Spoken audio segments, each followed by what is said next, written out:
كمال الوجود بذكر الإله وتصفو الحياة بنور هدى.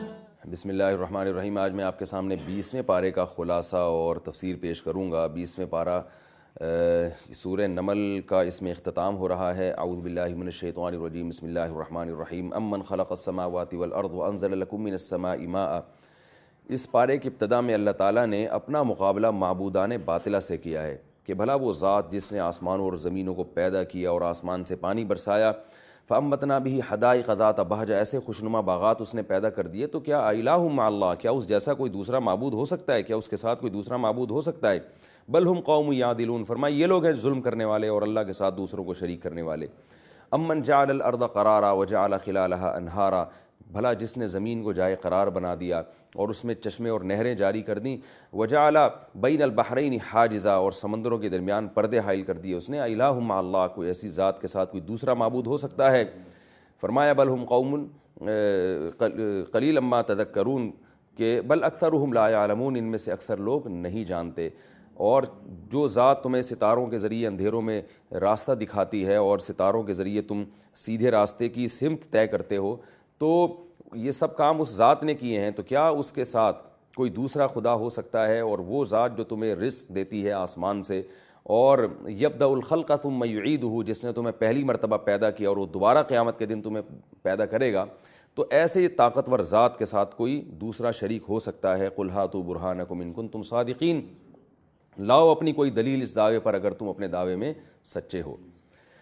اسی صورت میں اللہ تعالیٰ نے یہ بھی بیان کیا کہ یہ قرآن بہت سی وہ باتیں کلیئر کر رہا ہے جو بنی اسرائیل پر مبہم تھیں، جن میں بنی اسرائیل نے اختلاف کیا. ان ھذا القرآن یقص علی بنی اسرائیل اکثر الذی ھم فیہ یختلفون، بنی اسرائیل کو اس کی قدر کرنی چاہیے کہ وہ مسائل جو ان کے درمیان اختلافی تھے، وہ عقائد، قرآن نے آ کے ان کے بارے میں صحیح بات بتائی ہے کہ اس میں صحیح کیا ہے اور غلط کیا ہے.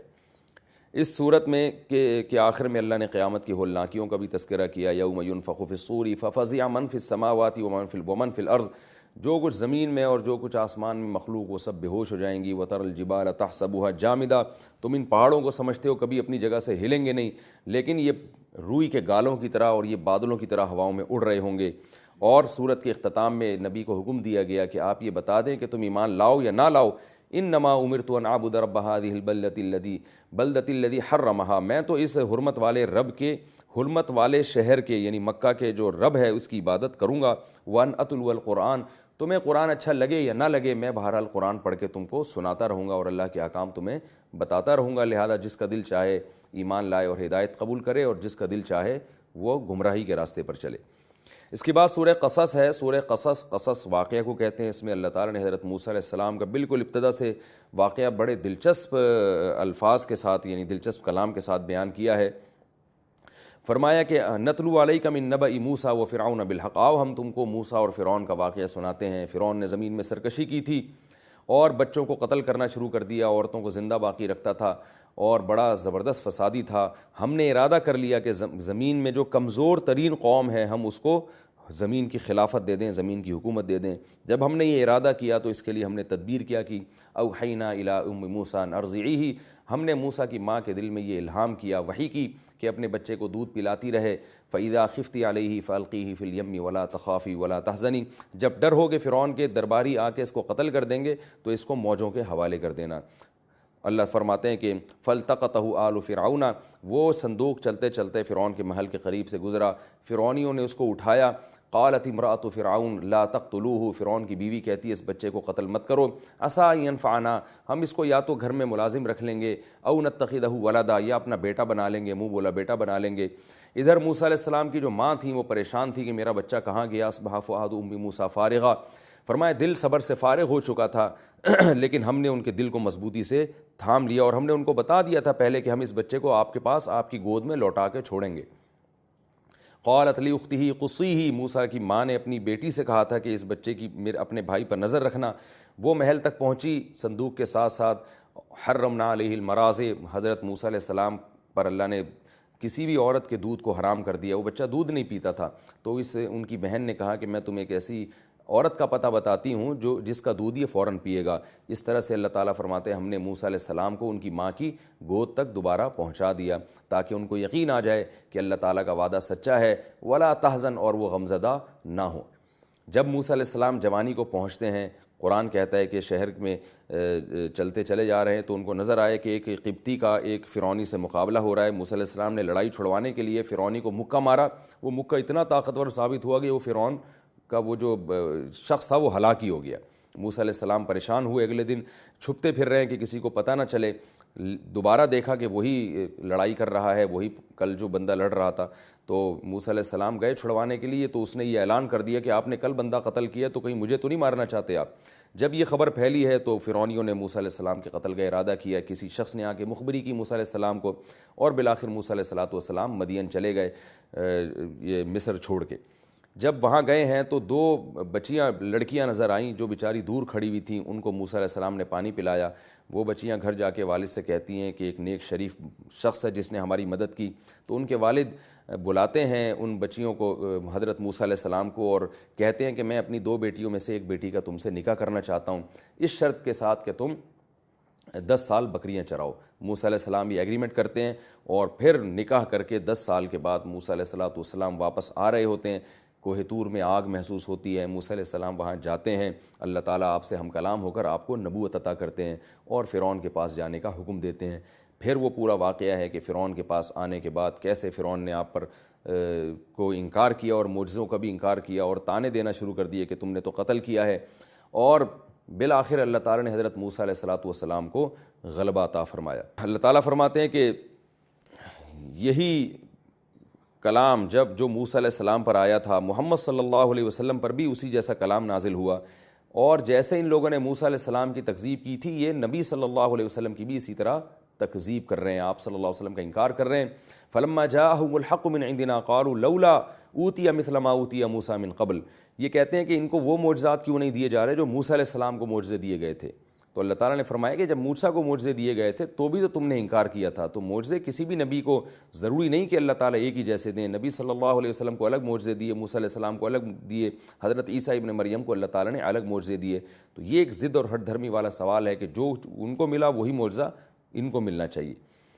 اس کے بعد اللہ تعالیٰ نے اپنی نعمتوں کا تذکرہ کیا. جعل اللہ علیکم اللیل سرمدا الی یوم القیامہ. بھلا بتاؤ اگر اللہ تعالیٰ رات کو تم پر مسلط کر دے تو کون ہے جو دن کی روشنی لے کر آئے، اور اگر اللہ ہمیشہ کے لیے دن کر دے تو کون ہے جو رات کو لے کر آئے. ومن رحمتہ، یہ اسی کی رحمت ہے کہ اس نے دن اور رات کو تمہارے لیے بنایا تاکہ تم سکون بھی حاصل کرو اور معاش کی تلاش میں بھی نکل سکو. اس کے بعد قارون کا واقعہ ہے کہ موسیٰ علیہ السلام کی قوم میں ایک بہت مالدار شخص تھا قارون. موسیٰ علیہ السلام نے اس کو نصیحت کی، احسن کما احسن اللہ الیک.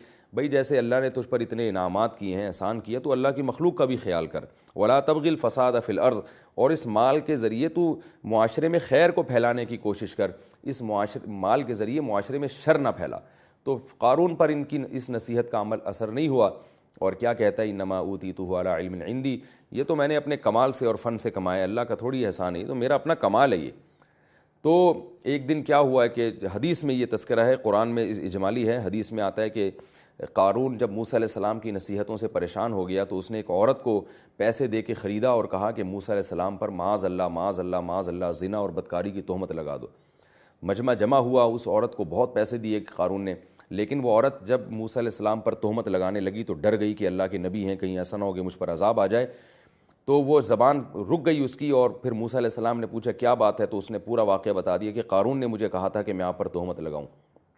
اس موقع پر موسیٰ علیہ السلام نے قارون کے لیے بد دعا کی اور قارون زمین میں دھستا چلا گیا اپنے خزانوں کے ساتھ. تو وہ لوگ جو کل تک قارون پہ رش کیا کرتے تھے، قرآن کہتا ہے وہ کہنے لگے وہی کا ان اللہ کا، یہ اللہ تعالیٰ کا لولا امن اللہ علینا لخسف بنا، اگر اللہ کا ہم پر احسان نہ ہوتا تو ہم بھی زمین میں دھنس کے ہلاک ہو جاتے. وہی کا ان اللہ یبسط الرزق لمن یشاء ویقدر، یہ تو اللہ ہے جس کو رزق زیادہ دے دے، جس کو رزق کم دے دے، اللہ کی نعمت ہے. اللہ کا ہم پر احسان ہے کہ ہمیں قارون جیسا خزانہ اس نے نہیں دیا، ورنہ آج ہم بھی قارون کی طرح ہلاک ہو جاتے. اس پر اللہ نے فرمایا تلک الدار الآخرۃ نجعلها للذین لا یریدون علوا فی الارض ولا فسادا، فرمایا آخرت اسی کو ملے گی جو زمین میں فساد نہیں چاہتے، زمین میں شر پھیلانا نہیں چاہتے، جو دولت کے ذریعے خیر کو معاشرے میں فروغ دینا چاہتے ہیں، دولت کے ذریعے لوگوں پہ ظلم کرنا یا تکبر کرنا، ان لوگوں کا آخرت میں کوئی ٹھکانہ نہیں ہے۔ اس کے بعد سورہ عنکبوت ہے۔ عنکبوت مکڑی کو کہتے ہیں۔ سورت میں چونکہ اللہ تعالیٰ نے یہ بتایا کہ جو لوگ اسلام کے خلاف سازشیں کر رہے ہیں ان کی سازشوں کی مثال مکڑی کے جالے کی طرح ہے، لہذا اتنا زیادہ ان سے ڈرنا یا اتنا زیادہ پریشان نہیں ہونا چاہیے، تسلی کی بات کی گئی ہے۔ اسی حوالے سے سورت کا نام عنکبوت رکھا گیا ہے۔ اس سورت کی ابتدا میں اللہ تعالیٰ نے بتایا کہ لوگ یہ سمجھتے ہیں کہ بغیر آزمائش کے جنت میں داخل ہو جائیں گے، ایسا نہیں ہے۔ وَلَقَدْ فَتَنَّا الَّذِينَ مِن قَبْلِهِمْ فَلَيَعْلَمَنَّ اللَّهُ الَّذِينَ صَدَقُوا، اللہ نے تم سے پہلے لوگوں کو بھی آزمایا ہے، تو کون ایمان کے دعوے میں سچا ہے اللہ یہ دیکھ کے رہے گا، یعنی جانتا تو ہے لیکن ظاہری طور پر بھی دیکھے گا، اور کون اس دعوے میں جھوٹا ہے اللہ تعالیٰ یہ بھی دیکھیں گے۔ اس کے بعد اس صورت میں کے آخر میں اللہ تعالیٰ نے قوم عاد قوم سمود کا اجمالی واقعہ بیان کیا، نوح علیہ السلام اور حضرت ابراہیم علیہ السلام کا، اور پھر یہ بتایا کلًا اخذنا بذنبہ، ہم نے ہر جتنی بھی بستیاں جن کا قرآن میں تذکرہ ہے ان کو جو ہلاک کیا ہم نے، تو اخذنا بذنبہ ہم نے ان کے گناہوں کی وجہ سے ہلاک کیا ہے، کسی پر پتھر برسے ہیں اور کسی کو سمندر میں غرق کیا ہے اور کسی کو زمین میں ہم نے دھسا دیا ہے، اور اللہ تعالیٰ ظلم نہیں کرتا لیکن لوگ خود اپنی جانوں پر ظلم کرتے ہیں۔ اور پھر آخر میں مکڑی کی مثال دی گئی ہے کہ مثل الذین اتخذوا من دون اللہ اولیاء کمثل العنکبوت، اللہ کو چھوڑ کے جن کو تم اپنا دوست بناتے ہو ان کی مثال مکڑی کے جالے کی طرح ہے۔ وَإِنَّ أَوْهَنَ الْبُيُوتِ لَبَيْتُ الْعَنْكَبُوتِ، مکڑی اپنے جالے کو بڑا طاقتور سمجھتی ہے لیکن بہت کمزور اس کا جالا ہوتا ہے، ایک پھونک مارو تو وہ تباہ ہو جاتا ہے۔ اللہ تعالیٰ سے دعا ہے کہ اس بارے میں ہم نے جو کچھ سنا پڑھا اللہ تعالیٰ اس پر عمل کرنے کی توفیق عطا فرمائے۔ وَمَا عَلَيْنَا إِلَّا الْبَلَاغُ۔